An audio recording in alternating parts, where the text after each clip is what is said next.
ప్రజాగళం ఈరోజు మాచర్లలో జరగాల్సింది, నేను రావాల్సి ఉంది. వాతావరణం అనుకూలించలేదు, అందువల్ల రాలేకపోయాను.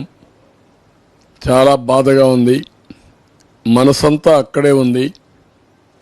నేనైతే ఎన్నికల ముందు రావాలి, మీ అందరికి ఒక నమ్మకం ఇవ్వాలి. అంతేకాకుండా భవిష్యత్తులో మాచర్లలో ఉండే మిమ్మల్ని ఏ విధంగా కాపాడుకోవాలనో మీకు ఒక భరోసా ఇవ్వాలనుకున్నాను. ఈరోజు ప్రకృతి సహకరించలేదు, వెదర్ సహకరించలేదు, అక్కడ రాలేకపోయాను.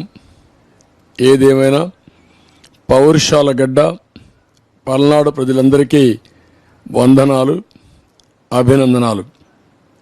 మీలో 5 ఏళ్లు నరకంపై ఆవేదన ఉంది, కసి ఉంది, దెబ్బ కొట్టాలనే ఆవేశం ఉంది.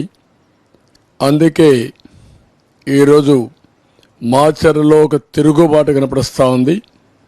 ఆ తిరుగుబాటే రేపు ఎన్నికల్లో గెలుపు బాటని మీ అందరికీ హామీ ఇస్తున్నాను. ఇక్కడికి మాచర్ల తలుచుకుంటే పసుపు జెండాను నిలబెట్టుకోవడం కోసం మన కార్యకర్తలు పల్నాడు ప్రాంతంలో చేసిన త్యాగాలు నా మనసులో ఎప్పుడూ ఉంటాయి, నా మనసులో ఎప్పుడూ మెదలుతూనే ఉంటాయి.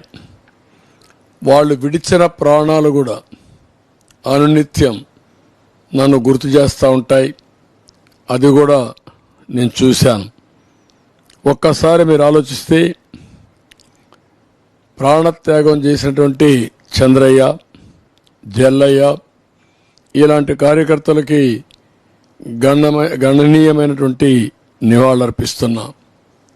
చంద్రయ్యని చంపేటప్పుడు మెడ మీద కత్తిపెట్టి ఒకటే అడిగారు, జై జగన్ను నేను వదిలేస్తామని చెప్పారు. కానీ నా ప్రాణంలో ఊపిరినంత వరకు నేను ఆ మాట చెప్పే పరిస్థితి లేదని చెప్పి జై చంద్రబాబు, జై తెలుగుదేశం అని ప్రాణాలు వదిలాడు.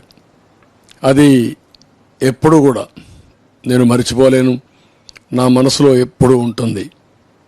ఒక కార్యకర్త పార్టీని తల్లి కంటే మిన్నగా చూసుకొని ఏ విధంగా కాపాడుకున్నాడో, ప్రాణాలు వదిలిపెట్టాడో, దీన్ని బట్టి మనం గుర్తుపెట్టుకోవాల్సిన అవసరం ఉంది. నేను అందుకే వచ్చి చంద్రయ్య పాడి మోసాను.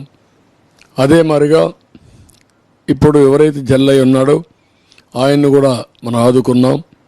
ఇలాంటి వాళ్ళు మీరు చూస్తే పల్నాడు ప్రాంతంలో 30 మంది కార్యకర్తలను పొట్టన పెట్టుకున్నారు ఈ వైసీపీ రౌడీలు. అందుకే చాలా బాధేస్తుంది. కానీ ప్రాణాలు పోయిన మీ కుటుంబాలు మీరు మళ్ళీ జెండా మోసారు, జెండాను కాపాడుకుంటూ వచ్చారు. అది చాలా స్ఫూర్తిదాయకం.